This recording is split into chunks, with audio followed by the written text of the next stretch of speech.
सितंबर के आखिरी सप्ताह यूं तो बारिश भी कम हो जाती है और नदियों का जलस्तर भी घटता है, लेकिन इस बार कुछ अलग हुआ है।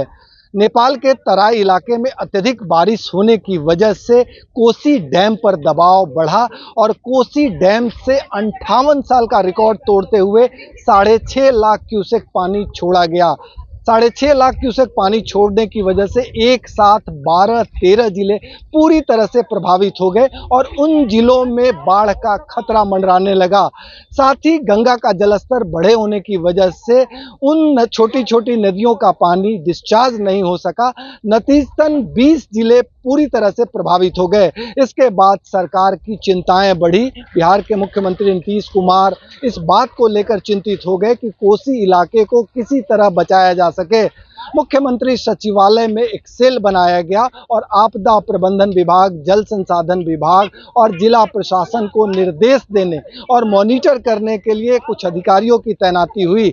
उन तमाम इलाकों की अगर बात करें तो कोसी इलाका पूरी तरह प्रभावित है।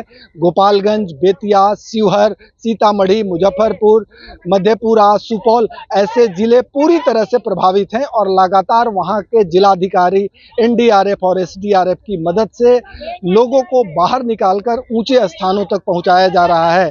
एनडीआरएफ के समक्ष सबसे बड़ी चुनौती है कि जो लोग बाढ़ में फंसे हैं किसी तरह उन्हें ऊंचे स्थान पर लाया जा सके और इस काम में एनडीआरएफ की 16 कंपनियां तैनात है। सबसे ज्यादा कंपनी 4 कंपनी मधेपुरा में, 3 सुपौल में और इसी तरह से तमाम जिलों में एनडीआरएफ प्रॉपर तरीके से कार्य कर रही है। इसके अलावा एसडीआरएफ, आपदा प्रबंधन विभाग के अधिकारियों के साथ जो उनके कर्मचारी हैं, लोगों के बचाव और राहत में जुटे हुए हैं। मुख्यमंत्री सचिवालय के तरफ से सीधा निर्देश दिया गया है कि इन विभागों में कार्यरत लोगों की छुट्टियां रद्द की गई है और ऐसी स्थिति में यदि कोई छुट्टी पे जाएंगे तो उनके खिलाफ कार्रवाई की जाएगी।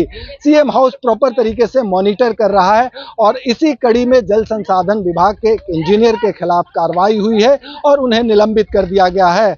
कुल मिलाकर मुख्यमंत्री की चिंता इस बात पर केंद्रित है कि किसी तरह से सितंबर के अंतिम सप्ताह में जो प्राकृतिक आपदा आया है उससे लोगों को राहत पहुंचाया जा सके। तमाम जिलों के जिलाधिकारियों को यह सीधा निर्देश दिया है कि साफ तौर पे अपने अपने इलाके में पैनी नजर बनाए रखें और निचली इलाके में जो लोग फंसे हैं उन्हें राहत पहुंचाया जा सके।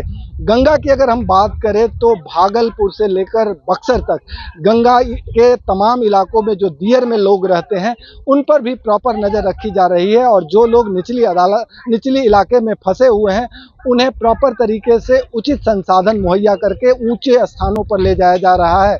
सहयोगी कैमरामैन राकेश के साथ भारत एक्सप्रेस के लिए पटना से आशुतोष कुमार।